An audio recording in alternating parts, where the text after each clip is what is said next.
kali ini. Aku Mara sebagai moderator dan aku sudah ditemani 3 narasumber keren kita nih. Ada Nasya, ada Kak Ardan, dan ada Atta. Nah, di sini kita akan membahas topik yang hangat yang sedang terjadi baru-baru ini, yaitu turunnya IHSG yang cukup signifikan karena reshuffle menteri. Oke, mungkin apa sih penyebabnya, terus gimana solusinya, dan lain sebagainya. Yuk kita bahas bareng-bareng. Oke, Nasya mungkin bisa diceritain dulu nih, kenapa sih setiap kali ada gejolak politik seperti reshuffle menteri kemarin, pasar itu selalu bereaksi negatif? Benar nih Kak Mara, jadi pada dasarnya sendiri pasar modal itu sangat sensitif gitu terhadap ketidakpastian. Ketika ada reshuffle, pelaku pasar itu langsung yang bisa menilai gitu loh, apakah orang yang dituju ini mempunyai rekam jejak yang bagus atau apakah kebijakan ke depannya ini lebih pro ke pasar atau tidak. Nah, kalau misal petunjuknya aja menimbulkan daya tanya, otomatis IHSG bisa langsung koreksi dong. Nah, itu yang terjadi kemarin Kak. Wah, menarik banget ya. Mungkin kalau dari sudut pandang makroekonomi itu gimana sih? Dari Atta dulu mungkin. Oke, kalau kita lihat dari IHSG yang turun akibat investor asing pada menjual sahamnya itu karena dari adanya perubahan reshuffle lah dari Menteri Keuangan yang Sri Mulyani diganti kan, yang dimana dia punya kredibilitas yang bagus lah di kancah global. Tapi dari sisi lain, di sisi global juga kita lihat di suku bunga Amerika yang lagi naik, dimana dana asing itu gampang keluar lah. Jadi walaupun reshuffle ini salah satu pemicunya, tapi kita juga harus lihat dari kancah global gitu, seperti itu. Oke, mungkin dari Kak Ardan nih, mau ngasih insight tambahan nggak terkait ini? Oke, bicara mengenai pasar modal saham ini menjadi suatu hal yang menarik karena memang fluktuasi atau volatilitas harga saham itu dipengaruhi oleh banyak variabel. Nah, contohnya itu seperti tadi yang disampaikan, itu mengenai reshuffle menteri saja atau transisi menteri itu bisa berpengaruh pada penurunan IHSG. Jadi kalau kita kulik lebih dalam lagi, ini jadi suatu hal yang menarik gitu. Bahkan seperti statement-statement yang bakalan disampaikan oleh pejabat publik atau policy maker itu bisa berpengaruh terhadap sentimen publik yang akan menginvestasikan pada pasar modal saham yang pergerakannya itu bisa berubah karena adanya suatu statement yang dikeluarkan oleh pejabat publik seperti itu.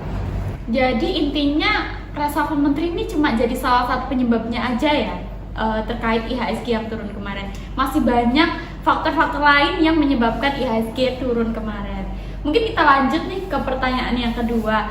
Mungkin menurut Nasya, gimana sih dampaknya buat investor retail yang baru belajar untuk menghadapi IHSG yang turun cukup signifikan kemarin?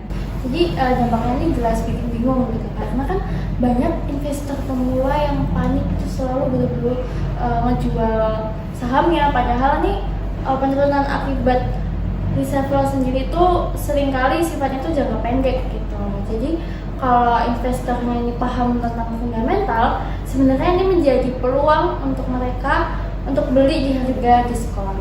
Itu. Oke, aku tambahin ya. Jadi mengenai fenomena reshuffle ini menjadi suatu hal yang menarik karena bisa kita lihat dengan adanya transisi menteri, yaitu Menteri Keuangan contohnya dari Menteri Sri Mulyani menjadi Purbaya Yudi, itu langsung memberikan tren penurunan harga saham. Cuman bisa kita lihat lebih jauh lagi, bahwasannya Purbaya Yudi ini akan memberlakukan suatu kebijakan di mana beliau ini akan menginjeksi keuangan pada sektor perbankan sebesar 200 triliun. Nah, otomatis itu akan berimplikasi pada pergerakan sektor ekonomi di Indonesia yang dimana itu akan bergerak secara positif. Nah, outputnya seperti apa?